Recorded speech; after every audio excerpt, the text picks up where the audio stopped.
Today is Friday, November 3rd, 2023, and this is your Friday planning video. I hope you had a good week. We started this week here in Chicago with snow, so winter seems to be here. We skipped fall again. So, as always, this week was an action-packed market week, so please check out the Monday market update this coming Monday. If you're on the email list, great. If you want to be on the list, please let me know, and you can always find it on my website, www.randycohenihtwm.com. These Friday videos are all about financial planning ideas and things we should know and try to work on to keep your plan on track. Today, I want to introduce for the video what many of you have already discussed with me, but I think it may be time to dig a little deeper.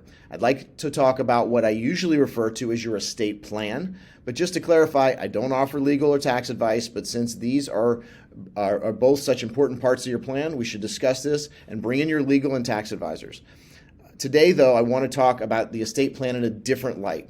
That is more of what it will do for you, not only what it is. Sounds like a riddle? It's not intended to be. Today, I want to spend a few minutes on what you plan for your legacy and your wealth transfer will look like. So yes, many times this is accomplished by using wills, trusts, and so many of the other tools and documents that your legal and tax team and myself can assist you with. Those are the tools. The goal is efficient and effective wealth transfer. Now, I know, as we've discussed here a lot, no one even wants to discuss having a will for that matter. So the discussion about what will happen to your assets and your wealth when you're gone, not going to be an easy one to have.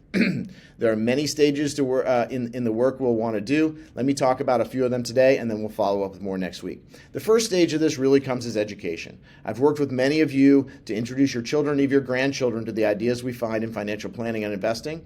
This should start early. I've done it in the schools from 6th grade through high school, and this is very important. This is the way we make for the next generation more comfortable with the topic. They'll be more engaged the more they know. So let's start here. If we've not discussed the financial education level of your children or grandchildren, or even your spouses or parents, let's engage in that conversation first.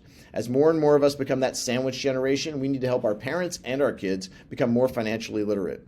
Please ask me about how we can open these doors. This can happen at all levels. It starts with the talk about financial planning and what financial planning and investing is, and really begins with how to keep track of your money. I've done a lot of budgeting meetings. These happen at many different times in life, from young to old. The next part will include some legal and tax advice, and that is structuring your estate and all the documents you'll need.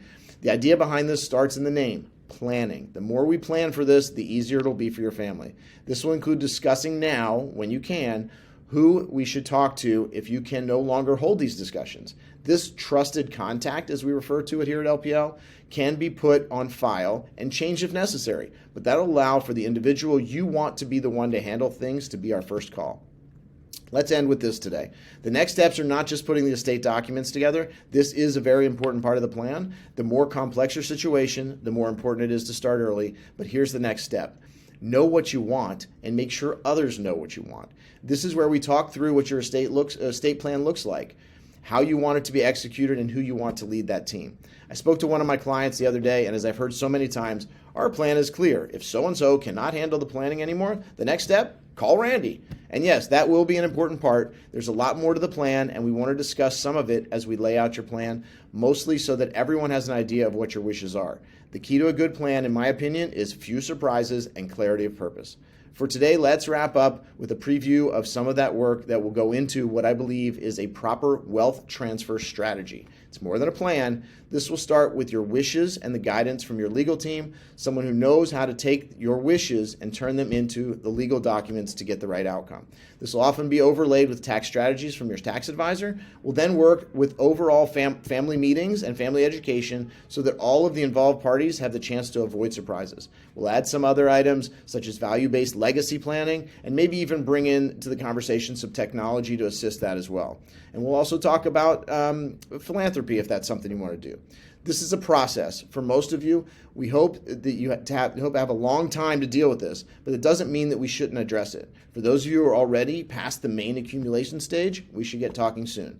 This can be a very rewarding experience, and that's the only way it works. Please engage with me on these conversations. This is how we'll work to ensure that your hard work to earn, save, and invest is followed by the legacy and uses that you wish for.